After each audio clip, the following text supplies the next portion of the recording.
This is episode 2 of the Be Happy Abroad podcast, and today we introduce the topic of happiness. What are some of the main factors that make us less happy or really unhappy in a life abroad? And of course, you will leave with a few practical ideas on how to increase your happiness abroad.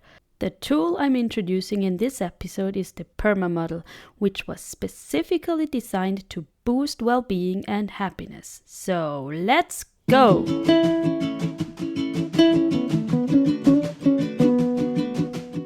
Hello and a warm welcome to Be Happy Abroad, how to live a fulfilling and meaningful life as an international.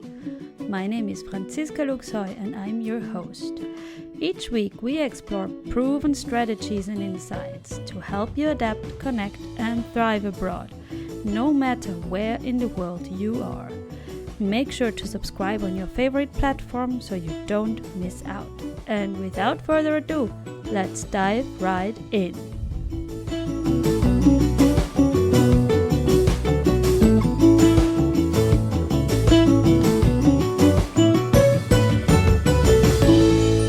Why happiness? Let's start with a quote from ancient Greece, a quote by Aristotle. Happiness is the meaning and the purpose of life, the whole aim and end of human existence. Now, those are big words. What I do agree with, we all would prefer to be happy in life, to have an overall positive experience, to feel fulfilled, and to flourish. That does not mean that you go through every single day feeling upbeat and joyful. But when someone asks you if you are generally happy, content, and satisfied with your life, if you have meaning with your life, you can answer with an unwavering yes. Happiness is a complex construct, and there would be much to say about it. We will unpack more about happiness in many episodes to come.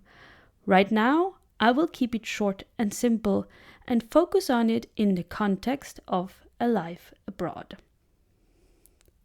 So let's start from the opposite direction by looking at what makes many internationals feel like they lack happiness in their life.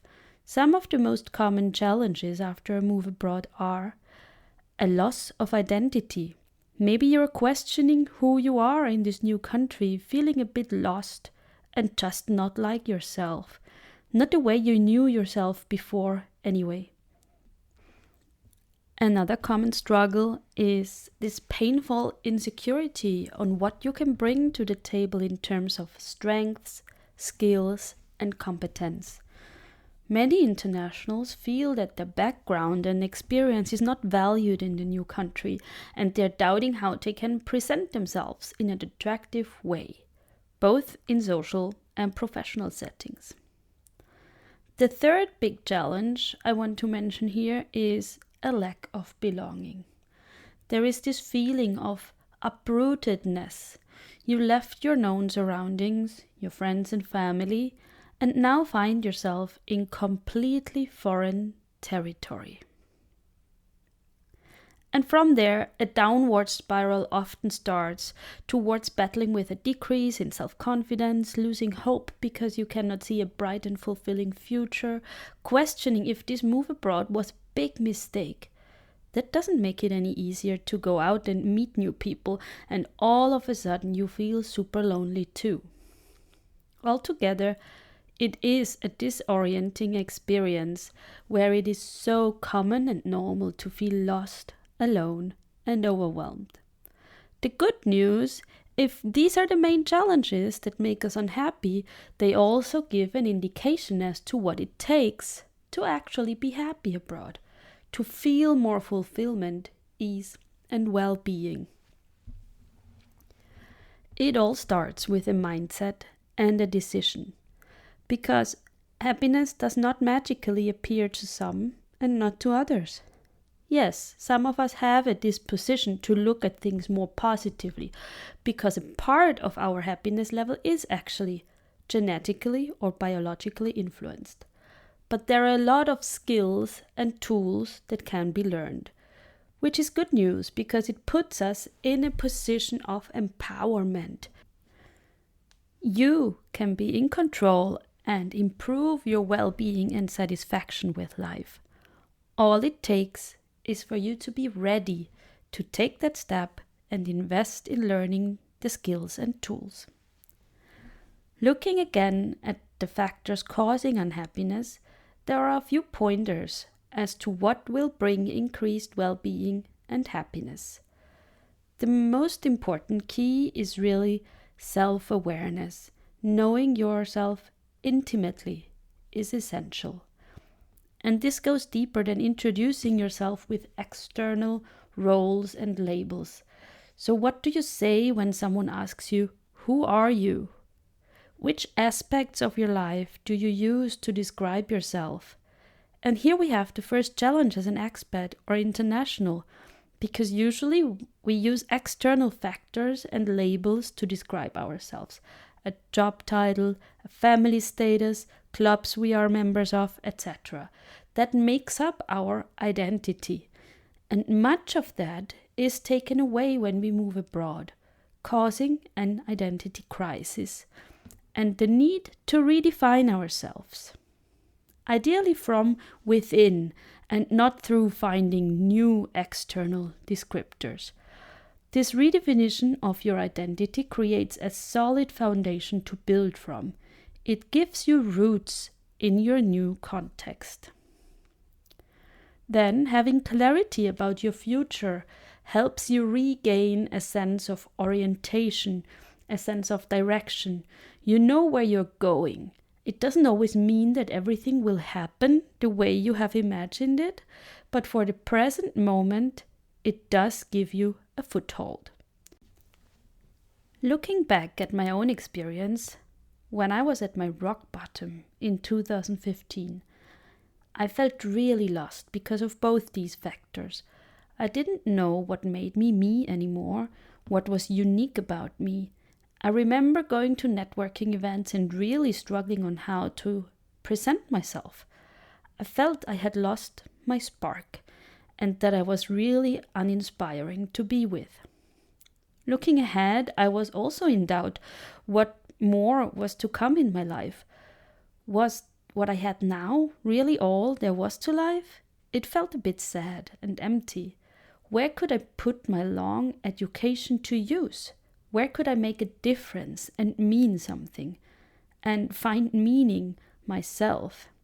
So you see, there was both the lack of identity and roots and lack of vision for the future.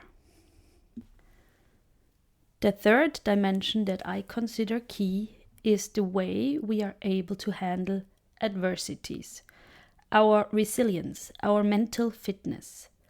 In the previous episode, I talked about what makes a move abroad such an impactful experience and the importance of building up mental fitness and emotional resilience. That part can best be compared with physical fitness. You build strength in your body by going to the gym, not once, not just for 1 week, but regularly. And that is how you build mental fitness and resilience as well.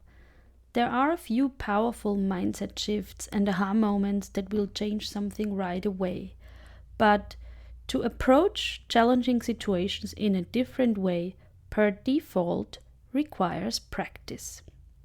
So, no quick fix here, but lots of practical tips and hands-on tools that you can try out and see how they work for you.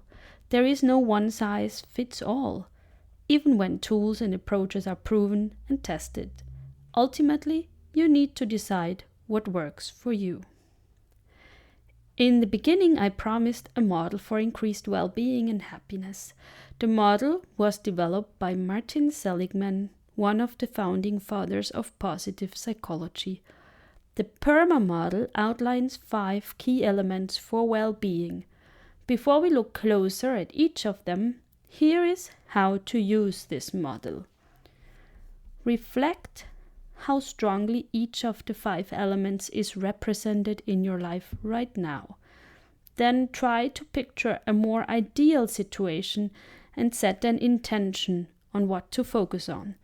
through this awareness, your focus will automatically shift and make a difference in daily life. So, PERMA is an acronym for positive emotion, engagement, relationships, meaning, and accomplishment or achievement. And we are going through each of them now. The first one is P, for positive emotion. It stands for cultivating positive feelings and emotions such as joy, gratitude, and contentment. Enhancing positive emotion can involve practices like savoring positive experiences, cultivating gratitude, and adopting an optimistic mindset. One action step that you can take is to write down a list of things that you know bring you joy, so that when you are down, you can take out this list and pick from it. Do that when you are in a creative, inspired, open-minded state, because once we are down and in a negative state, it is hard to come up with something and start on an activity that boosts our mood. But taking out a ready-made list that reminds us and then just pick one thing is manageable. Second is E, for engagement. It means being fully absorbed in activities that let us get into a state of flow. The kind of activity that takes you in and challenges you just to the right degree to forget space and lose track of time in a way. Something that helps you in picking the right activities for you is when you are deeply aware of your personal strengths and passions. Third is R. Relationships are the social connections and positive relationships in our life, and they are crucial for well-being. It is also one of the biggest challenges in a life abroad, as building and maintaining supportive, loving relationships requires investing time and effort in social activities, and depending on our living situation, that might be difficult. A good starting point here is a high degree of self-awareness and insight into your preferences, so that you can seek out events and meetups where the chance of encountering like-minded people are highest. What are your interests and passions? And where might you find people sharing these in your new location? This is hitting the right balance on doing some preparation work and then really also just to push your comfort zone and dive into the unknown. Believe me, I have been there. As an introvert, it has never been easy for me, and still is not, to throw myself into situations where I do not know anybody. And often I'm so surprised about who I meet, and that the next meetup it's already easier because I know people. Number 4 is M. Meaning involves connecting to something larger than yourself so that you feel purpose or meaning in your life. There are many ways to achieve this, through religious or spiritual practices, community involvement, or by finding a sense of purpose in your work or personal endeavors. This starts with a self-exploration into which difference you would like to make. Where do you feel you can have impact? And there is really no right or wrong here. This is not connected to changing the world. Meaning can also be within your own 4 walls. Maybe you change the world for your family by showing up and being there. What gives your life meaning, both in daily life and as a whole? And last but not least is A. Accomplishment or achievement stands for pursuing goals, overcoming challenges, and achieving success, which can provide a sense of accomplishment. So what this involves is setting and working towards goals that are meaningful to you and celebrating the successes along the way. The strength of the PERMA model is that it provides a flexible framework that can spark your ideas.